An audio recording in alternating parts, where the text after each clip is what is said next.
The Blackmagic Pocket Cinema cameras are highly talked about in the film world. People rave about how fantastic they are and how beautiful the image is, and they love the flexibility of B-RAW. The only problem is, for me, well, I've never used one. Until today.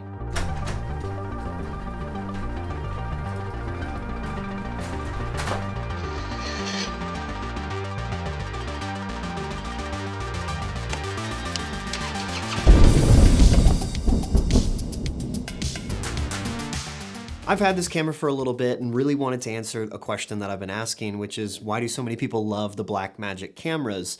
The downsides that I see to it is it's a micro four thirds sensor. The camera is not that small. It drains the battery like you wouldn't believe, but I still have so many different friends who shoot with it, whether that's commercial work, music videos, or even documentaries. Maybe you're watching this video because you're interested in buying one of these cameras and you want to know, is it even worth it? And to be honest with you, I'm going to try to answer those questions for you today. So if you're interested in these videos, make sure to like and subscribe for more.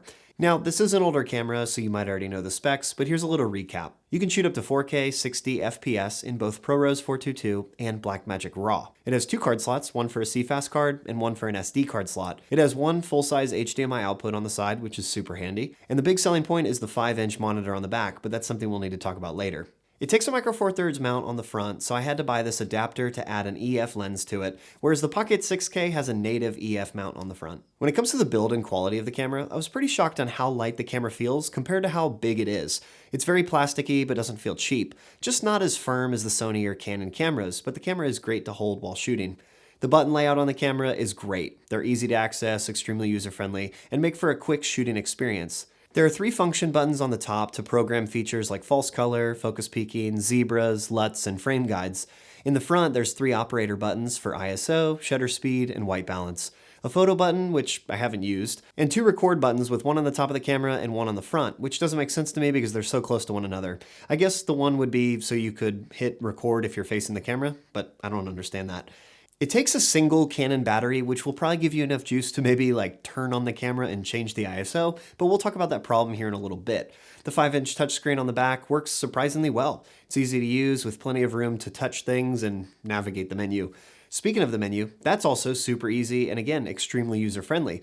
If you're new to cinematography at all or video in any capacity, this camera honestly makes it super easy to know where and what you're needing to change. Now, we can talk about specs all day, but I prefer to actually just go out and shoot with the camera. Then we can talk about the recording options and all of that while shooting. When shooting with this camera, you're offered with a wide range of recording options. There are a lot of different things that you can change within the menu, but I found that I really like the Blackmagic RAW at a constant bitrate at a 5:1 ratio in Ultra HD. The quality looked great to me, and I got about 30 minutes of recording on a 128GB card, so you might need more space, you might need to buy extra cards, or go to like an 8:1 or 12:1 record ratio. The monitor for outdoor use isn't the best. It's like a night and day difference between the two monitors. Like you have this monitor, I can barely see much. But this one, because it's being 1000 nits, I can see fine. So that's why I would definitely rely on an external monitor when shooting outdoors with this camera. Because of this, it makes focus pulling pretty difficult. Now, I don't mind focus pulling. I actually prefer it in a lot of situations, but this made it feel like a really clunky experience just using the camera monitor on the back, walking around as an everyday camera. Also, this thing sucks the life out of batteries, and because I only have a few Canon batteries, the walk-around aspect of it was very limiting with what I could shoot. Now, this one's less of a complaint and more of something that I just forgot.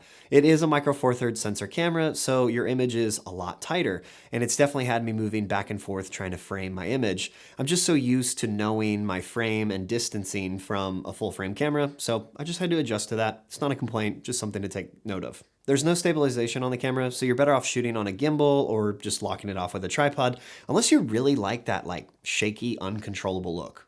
Maybe that's like your thing, I don't know. Now, the camera has 2 base ISOs. You can shoot at 400 or 3200, which makes for a pretty reasonable shooting experience if you're needing to shoot in broad daylight or in lower light situations. Now, Blackmagic RAW is something that I was really excited to experiment with because I've never shot RAW video before, and I wanted to see how flexible it could be and if it's actually practical to use in the real world setting. The one big advantage that I saw to shooting RAW is white balance adjustment after shooting while editing.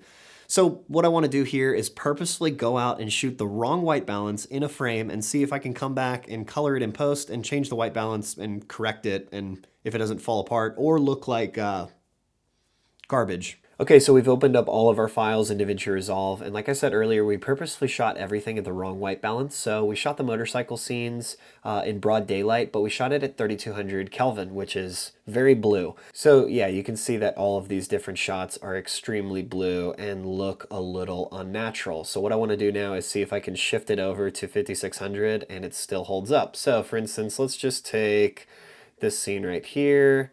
I can slide it over, but I'm going to try to type it in at 5600. Yeah, I mean, it warms up like super quickly. And if I copied that file and pasted it over here, yeah, I mean, you're warming it up. I think what I really love about like being able to shift the white balance in post is maybe you've been on a shoot before and you think you have the right white balance, and then you shoot it and then you bring it over to your edit and you realize that it's just maybe a little bit too warm or too cool.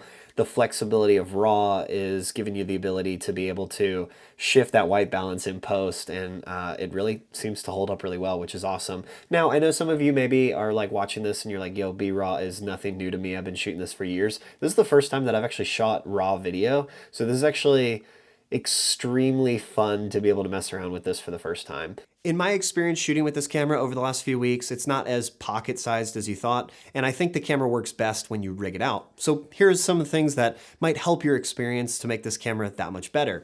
Because the battery life sucks, you might want to attach something like a V-mount battery so you can run the camera for longer shoots.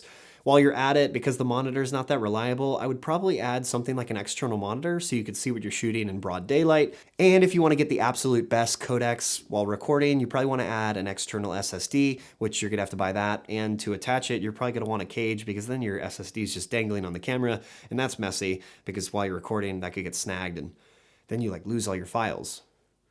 And that's not good. But I mean, this camera is pretty hefty now. It's a lot heavier than it was, and it's not much of a pocket cinema camera anymore. I still don't understand that naming scheme though, but for some reason that's what they want to call it. I don't know. Now I want to list some pros and cons, some compliments and complaints that I have. One of the pros is that the camera is very affordable with some amazing specs.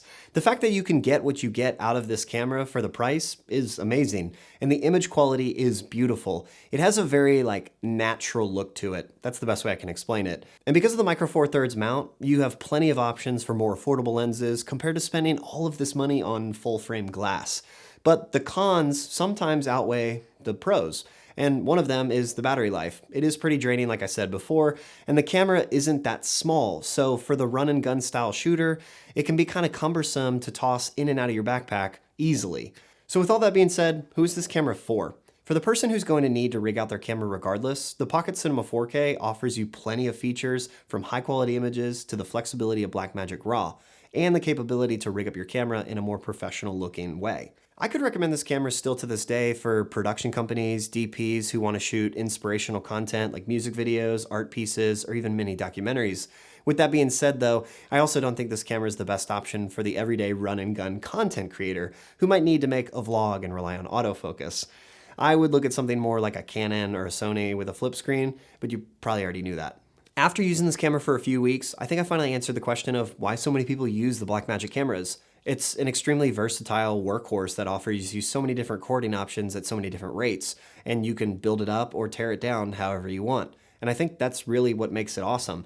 Also, being able to use Blackmagic RAW on a day-to-day shoot and be able to change your white balance and exposure and not have any image get crushed or destroyed is a really great advantage to a DP on set. So I guess maybe I should invest in maybe a Blackmagic camera. I don't know. Hopefully you found this video helpful, and if you have any more questions regarding this camera, please feel free to ask them in the comments below, because we would love to be able to help. Again, if you like this video, please make sure to like and subscribe, because we would love to make more of these in the future. But anyway, we'll catch you guys in the next video.